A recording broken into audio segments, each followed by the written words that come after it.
Caitlin Clark want all the smoke. Caitlin Clark want all the smoke, bruh. Bruh, she just annihilated Cheryl Reeve on national television. I didn't see that. Caitlin Clark fires Cheryl Reeve on national TV in front of the whole country. This wasn't just a deal. Caitlin didn't move any players. She moved a couch. And the way she did it, cool, cold, and without thinking. I'm not sure if this is allowed. I don't care. That's not simply brave. That's a legend. Get your luggage ready, Cheryl. Your seats are taken. Let's break this all the way down. I think we've previously discussed we're going to switch coaches. He's going to take her coach, Sandy Brondello. Let's get it. Let's not sugarcoat it. Caitlin Clark just embarrassed Cheryl Reeve on live television.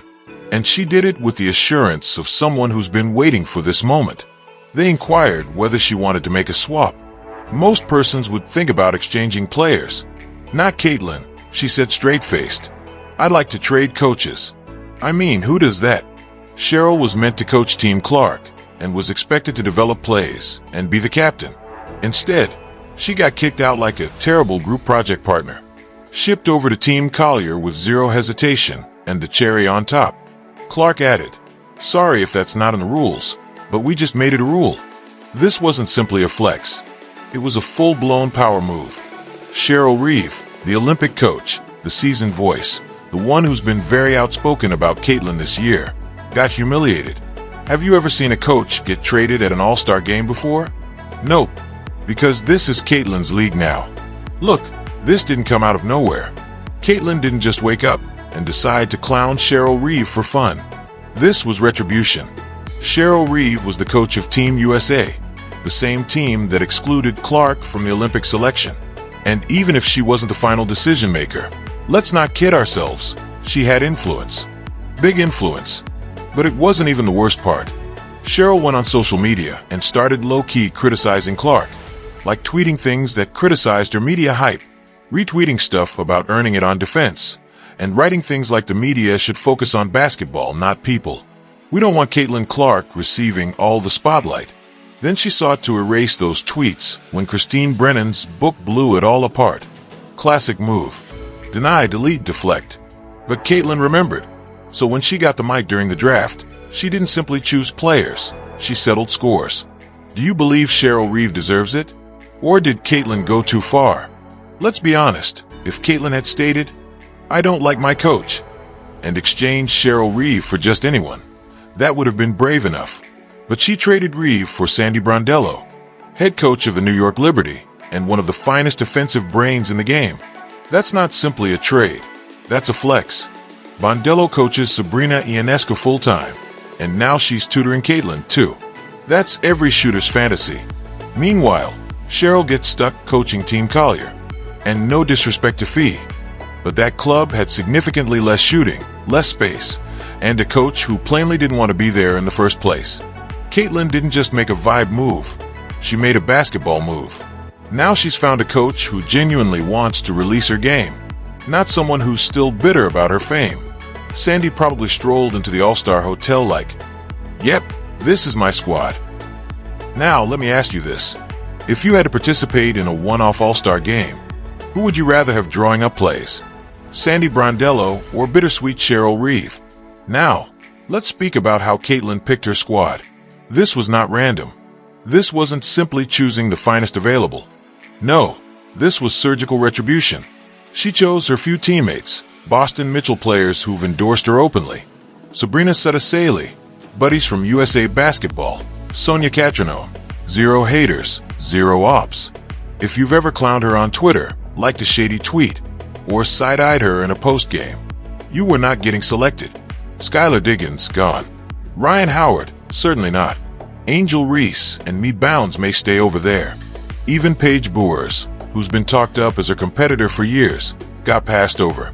Caitlin constructed a list like she was assembling an Avengers group, but only the ones that didn't attempt to covertly insult her. That's not only clever, it's petty and perfect. Do you believe this no-operation strategy helps or harms in a game like this? Y'all, can we take a moment to simply laugh? Cheryl Reeve, a WNBA icon, got treated like a 10-day contract player. She got treated like a bag of gum. Like someone remarked, "Nah, I don't want that Subway sandwich. I'll take Chipotle instead." And the manner in which Caitlyn did it. So calm, so professional. No hesitation, no apologies, just feelings. Even Faye Collier appeared shook at first, but then she started smirking like, "Fine, I'll take her." Let's be serious. This is going to live in WNBA meme history forever. Coach getting traded is officially part of the Clark heritage. Do you realize how unusual that is? Coaches don't get moved, especially not during a draft. Especially not by a beginner. Caitlyn could have just created a new tradition. So, next year, are we drafting refs too? Let's circle back to Paige Boers, since fans were waiting for this. This was the moment, the draft. The opportunity for Caitlyn and Paige to finally pair up after years of excitement. And Caitlyn answered, "Nah, I'm okay." She selected Seta Sabali instead, and that felt purposeful. Now, we don't know if there's true conflict between them, but here's what we do know. Paige and Caitlyn have never exactly been buddy-buddy. There's always been an uneasy atmosphere there, a silent competition. So, when Paige got on Team Collier alongside Cheryl Reeve, it almost felt like the team's old guard. Meanwhile, Caitlyn established her own universe. Let's tell it clearly. Clark isn't seeking history with Paige. She's building her own. Do you think Paige takes that personally? Would you? After all that turmoil, Nafisa Collier tried to clap back. She responded, "You have simply given me more chemistry." That was a horrible move, Caitlyn. Sis, are you sure about that? Look, F's a beast.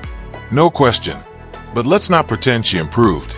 She picked up a coach that didn't want to be there with a lot of players that are probably still salty. They weren't on Team Clark. Meanwhile, Caitlyn has shooters, teammates, camaraderie, and now a coach who truly likes her. Let's be honest, Team Collier could have more experience. But Team Clark, that's straight up firepower. And if Cheryl begins overcoaching and calling post plays for 10 straight minutes, that team's going to look very dusty by halftime. Do you think Collier and Reeve are going to click? Or are they ready to get smoked? One of the cringiest moments of the draft was when Collier called Angel Reese Mebounds and tried to laugh it off like it was all fun.